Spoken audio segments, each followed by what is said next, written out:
live from the Govardhan Echo Village in Maharashtra, India. This is Spirit Matters, your daily Bhakti Center podcast. I'm Dayal here with I'm here with Dhanya, and we're here with Acyuta Gopi, who's there in New York, holding it down like always. We got our live studio audience here of people. It's our third day here in the pilgrimage, and we're just starting to find our groove. And we had a big, joyous flower festival last night. People were dancing their brains out, and it's been really sweet. And wish you were here, Chuta. I too wish I was there. How's it going for you this morning? Early morning for you there, 6 a.m. How you doing? I'm feeling actually super blessed. Hmm. Just like really super blessed. I kind of spent like a while thinking about this. Like I kind of made this thing. I was like, look, if I'm up at 6 in the morning, nobody talks to me but God. Hmm. But then I was like, wait, I'm gonna break that. And then I kind of thought about it and I was like, wait a second. Oh snap. This is what endeavor looks like. When Krishna's like just a small endeavor is enough to save one from the most dangerous type of fear. Just a little. It's like, wow, Hmm. that's what endeavor looks like. Oh my gosh. Yeah. So I feel super I blessed. I wanted to um we didn't ask how Dunya's doing. How you doing? Good. She said good. Um, I I wanted to kind of like, I really want to sort of like set up the stage for us to continue the conversation that we had yesterday and volley it to you guys. Cause I think it also, we had the fortune, Chaitanya Charan Prabhu, the spiritual scientist, is here in GEV, and he spoke to us today and gave a really powerful kind of discourse about spiritual transformation and like the layers of identity that we have, like the soul and then the body and the mind, and how the soul is inherently pure and innately good, but we get covered by these various material layers of our body and our mind that are our conditioning. And you're just talking about spiritual transformation, and there was really beautiful discussion that unfolded afterwards about like just sort of the challenge of that journey, that it looks like, yes, we know those things, and sometimes we make take strides in our spiritual life to make progress or transform in a way or kind of leave old versions of us behind us, but then it seems that it still is like creeping up on us, or like it feels like maybe I'm going backwards, or I haven't made as much progress as I thought I had, or I made a certain level of progress, but it's for me to keep that going. And I actually was thinking about the conversation that was had yesterday about the idea of spiritual failure or no spiritual failure, and like redefining success in spiritual life being like achieving a certain level of like activities, like as long as I'm chanting this much and waking up at this time and behaving in this way or whatever it is, then I'm a spiritual success. And to the degree that I step backwards, I'm a spiritual failure. And it's almost kind of like we bring this material consciousness into it, where I'm measuring my spiritual success based off of what it looks like externally. And I kind of wanted to bring that back up and kind of just offer that like a plate of food for you guys to dissect and to churn, about how do we how we define, because sometimes we have to do it for our sometimes we get it for other people, and sometimes we really have to dig deep and sometimes do it for ourselves, which is tricky because we don't want to just like justify things in our life, but we also need to validate our own progress, knowing how hard we're trying. So I want to maybe like, in a general sense, or even ask either of you, how do you encourage yourself in spiritual life despite setbacks, imperfections, in feelings of like I'm doing it wrong or whatever it may be? Like, how do you continuously remind yourself of spiritual success and trot along with encouragement? I heard uh, there was a quote that stuck with me for a while, and then recently I had to like I was trying to reframe it. So one person had asked, um, they asked someone, how do you stay motivated in Krishna consciousness? How do you stay motivated on this path of bhakti? Because when things are new and everybody's first falling in love, and things all wonderful and bright and shiny, and spring is everywhere at all times, and then we go along, and then like the world comes in, life gets in. So how do you stay motivated? And this person who was a swami, they said, stay scared Mm. um, of material nature, of that that missing out on that connection with Krishna, all of it. Stay scared. It means you care. And that kind of stuck with me for a really long time. And I was like, actually, that's kind of good. Stay scared, like there's something to it. That feeling of that little bit of anxiety in there, but it means that it means something to you. It's not just complacent. And then recently I wanted to reframe it. Like I wanted to put it in a different mindset rather than always staying Mm. in this mood of a little bit of anxiety, because a little bit of anxiety can be good, but I wanted to come from a more heart deep place. Even though Vrindavan, I think this eternal Vrindavan does run on a little bit of anxiety, and I feel as though Krishna does things intentionally to help Vrindavan run on anxiety. Mm. But that's going to happen in our lives anyway. And for me, I wanted to start looking at it, like you said, with a bit of perspective. Even the times when I think that I've slid back into some old habit, I now try and look at it like, okay, but now I'm here again after having been somewhere else, after having experienced something else. Now, what does this look like? Is this actually bringing me the joy it was bringing me before? And when I kind of look at things like that, I usually find out that the pros outweigh all the cons, all of the ideas of like all the things I thought. Like a year ago, if you'd have told me you're gonna wake up at 6 in the morning, talk to Doyle on a podcast, I mean, like, you're a crazy person. No, if I wake up at 6 in the morning, I'm gonna talk to God, and that's it. I don't even talk to my family at 6 in the morning. I don't like them that much. I'm not talking to anybody but God. And now when I look at it, I'm like, wait a second, but if I really believe that these are the AA meetings of my soul, if I really truly believe that, can I make a little bit of endeavor? What does this actually give my day in terms of spiritual perspective? Everything. So much more than whatever few minutes of sleep I would have gotten.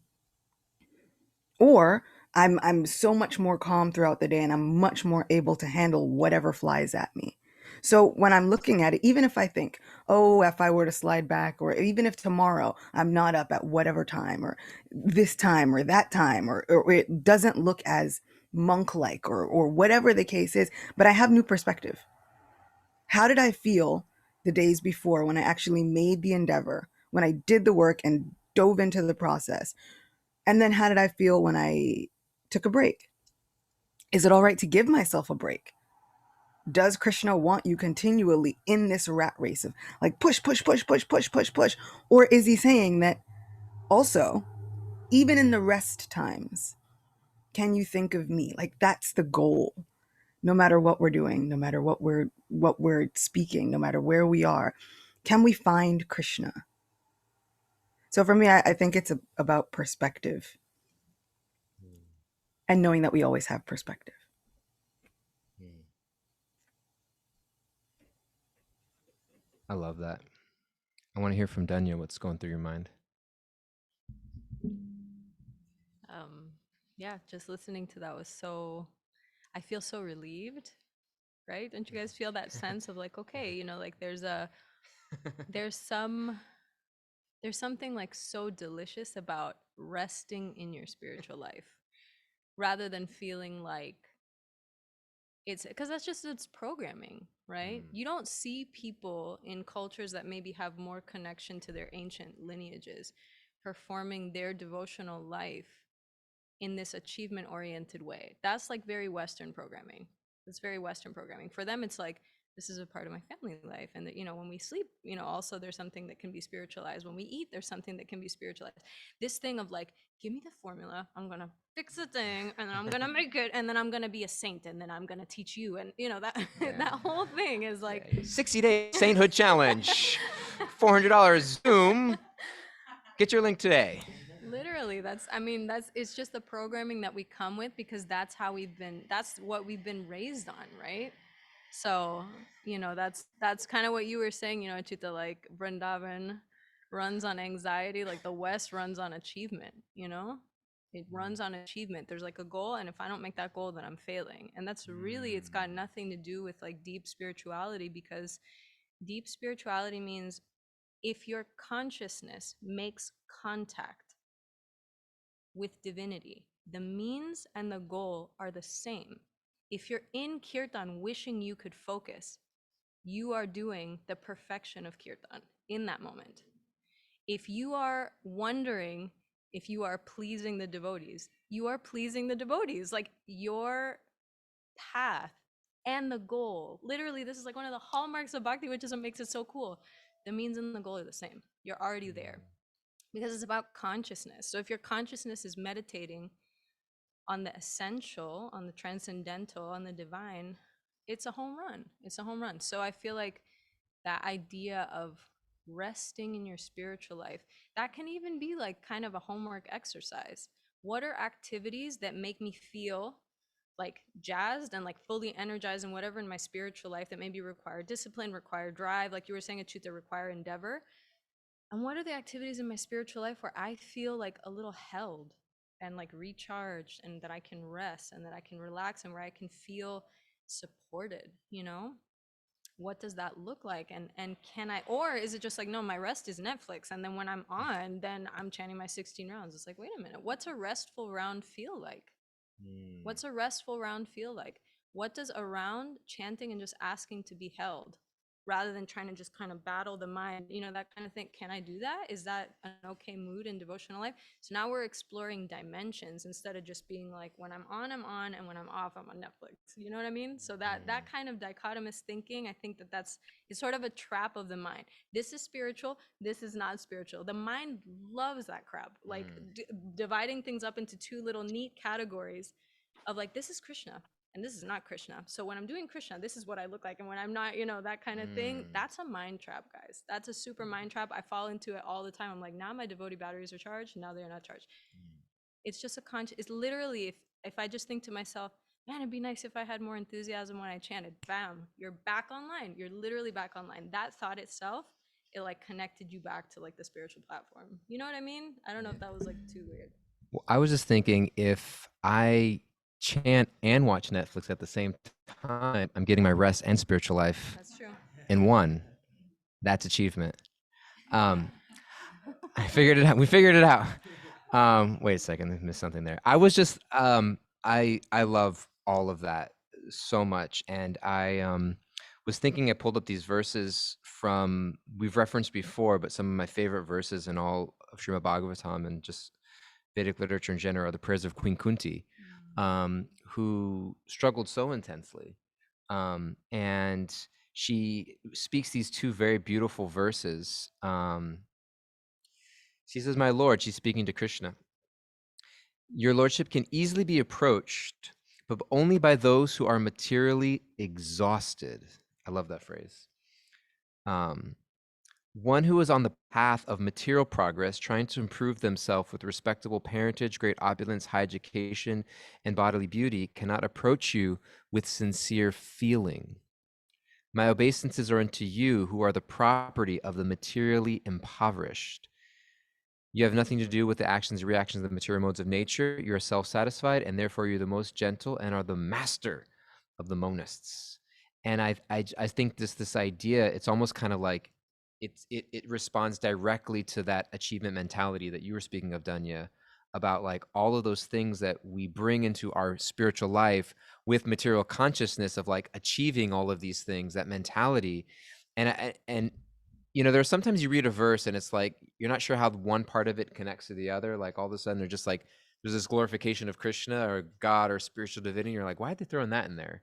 And it almost kind of feels like you're the property of the material impoverished, and then all of a sudden it just says you have nothing to do with the actions and reactions of the material modes of nature. And like, where did that line come from? Like, are we speaking the same verse? But then and you are self-satisfied. But then realizing that's mentioned specifically in relation to this prayer, like you're speaking about a person who like doesn't need anything materially. They're fully atmaram, self-satisfied, like doesn't need my flowers and my voice and my, we had gulab jammuns at lunch today, which they were rationing out. Like I got there, I was in line and I was like, because you have to get up to the buffet table and like, so it's like, okay, I got to save myself a trip. I don't want to come back. And so I asked for 2 and he was literally like, no. He was like, you? No. He's like, 1. I was like, and then we were all at the table and was like, who didn't get one? Can you go get me one? I need a second one. And so he doesn't need my gulab jammuns or like whatever it is, but because he's self-satisfied. But so then what am I offering? Am I offering him my perfect routine? Am I offering him my melodious kirtan, my perfect beats that I got on my mridanga or my kartals? Or am I offering him, a perfect whatever it might look like? Or is it like the sincerity that's there? And sometimes the offering comes in the form of somebody gave me this answer to this question once. I can't credit where it came from because I'm not sure. But we have these regulations in spiritual life, or some of us, we take vows in spiritual life, like no gambling or no illicit sexual activity, or no we become ahimsa and vegetarian, no intoxication, etc.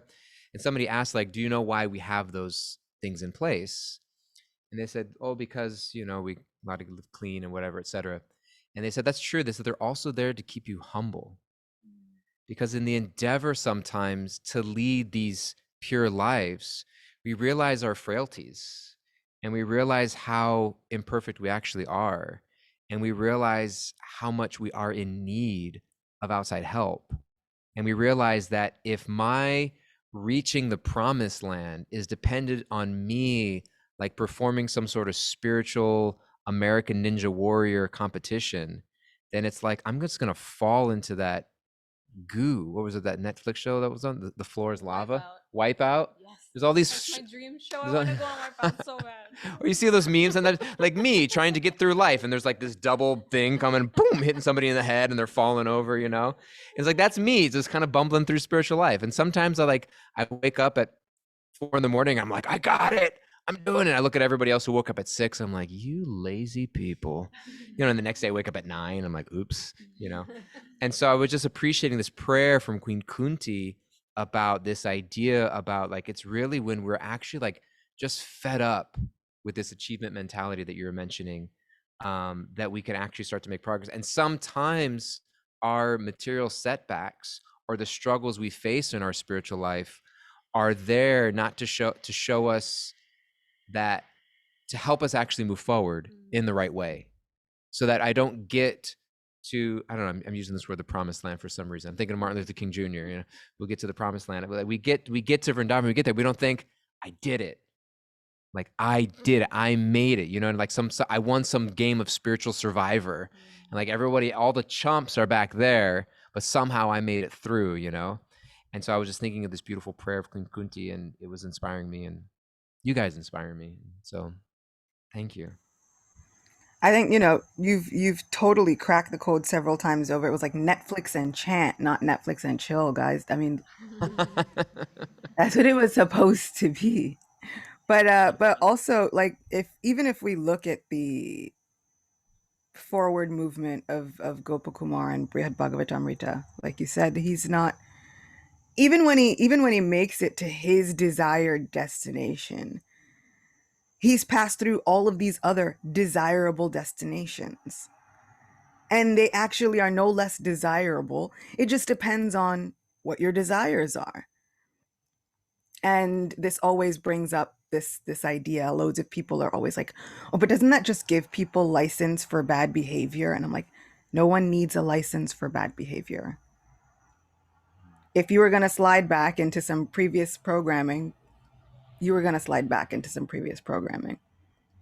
If you were going, like, there's no, it as much as we like to think that the blame is all the way out there, it's really all here. It's all right here.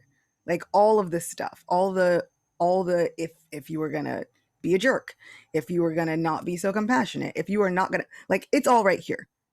It doesn't necessarily have to do with anybody else. But what I kind of love is Krishna in actual application. So he's hanging out with his friends. They're all supposed to be watching cows. They look around in the middle of lunch. Cows gone. All of them. And the boys start freaking out. Like, they're like, oh, our parents are going to kill us. What are we going to do? We got to go find out where these cows went. And, you know, all these boys are together in a group.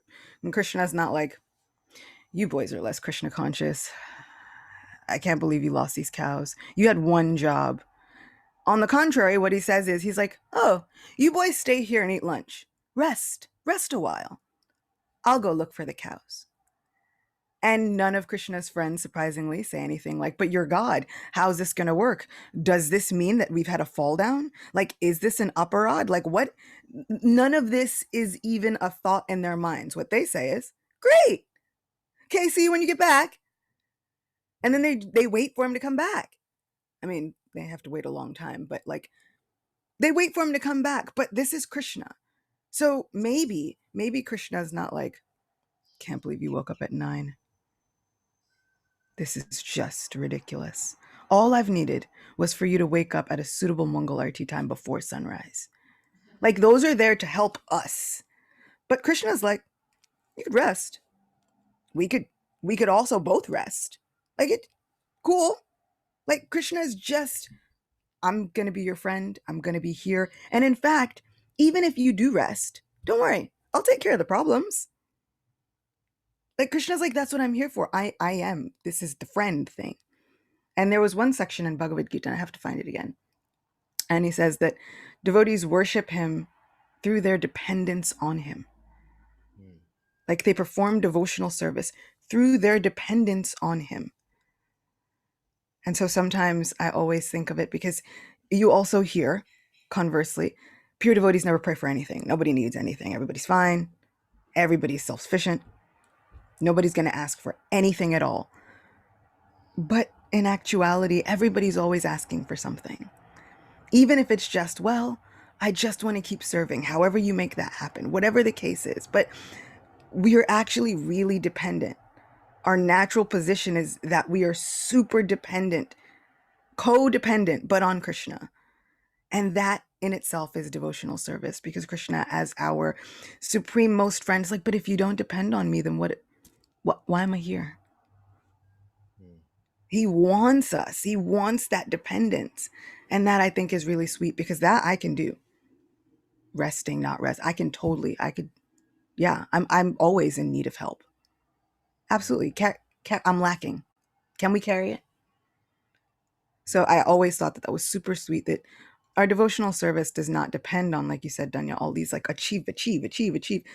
But dependence in itself, just being fully dependent, is actually an achievement. Like bhakti achievement unlocked. You've got it. And that's what you said, like we're already there.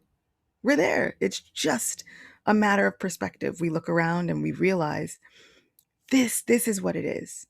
When we come together and we talk to our devotee people about things that we can only talk about here. When we actually make that endeavor to come together and say, no, but this enriches my life and it makes my life better. It makes me more conscious of Krishna. And that's the goal, just becoming more conscious than the day before. I love that. And we're getting close to the time, and I want to hear some closing words from Dhanya, who I'm blocking with the microphone. She's here. Just because a thought came to my mind as you mentioned, like becoming Krishna conscious or God conscious, really, if that's the goal, it's becoming conscious. It's not becoming like, it's a meditation, and sometimes in our quote unquote failures, we have the greatest meditations. And so if I'm in a space of just yearning to be better in my spiritual life, like that's a form of deep Krishna consciousness. Even if things aren't going the way that I think they should externally. It's actually sometimes I need those setbacks to actually become more conscious. It's not Krishna performance, it's consciousness. And so I was just really appreciating that. I want to hear some closing words from Dhanya, and then we're going to get Kimberly, if she's still awake. She took her camera off. We can see her. She made it up. It's 3 a.m. for her right now. She's the best. I want to hear from Dhanya, and then we'll get some takeaways from Kimberly. She's gonna start reciting takeaways from like a previous class, looking at different days' notes. She's like, today you talked about resting and Netflix. I'm gonna go now. Kimberly, you're such a boss for being up at this time. Kudos to you. Um, yeah, you were saying, like, you both were saying, you know, it's not like Krishna's there just like waiting to be disappointed in us when we fail at things that we're practically programmed to fail at. Um, Actually, when things, because I think a lot of the failures that we're talking about are not like, oh, I'm so upset I didn't chant my 16 rounds today. It's some of these obstacles are like, wow, I'm undergoing a serious crisis in my life. My life is falling apart. And I thought that by hanging on to the life raft of bhakti, that this whole situation was going to kind of even out. And I see that the water is still quite rough. Um, and so in our philosophy, our teachers have passed down this sort of open secret that actually means that Krishna likes you quite a lot. If Krishna sort of likes you, he hooks it up. But if Krishna really likes you, he takes it away. Right? And that's one of his names is Hari. It's a person who removes, who takes away things that stand between you and your fullest, deepest Krishna consciousness. And sometimes the flavor of that fullest, deepest Krishna consciousness is I wish I was more Krishna conscious. Sometimes that is the deepest meditation that we can have. Sometimes the deepest meditation we can have is, why has it been so many lifetimes of me being disconnected from my true identity and practicing this that I know is actually good for my soul?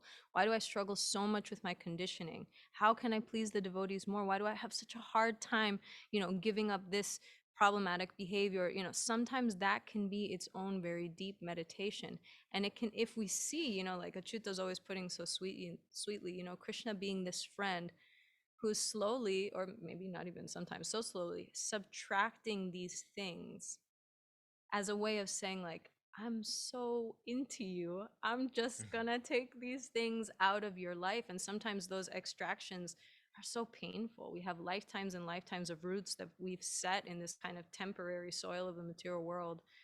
It can be so painful. So, I kind of just wanted to throw that in there and acknowledge that, yeah, sometimes it is really painful. We have a kind of running joke in our house. Whenever we're having a rough day, we're like, ooh, Krishna really likes me today. Look at all look at all this, like, not really going my way and all the things that I want that he's taking away, that kind of thing. So it's also, I think there can be a little bit of levity.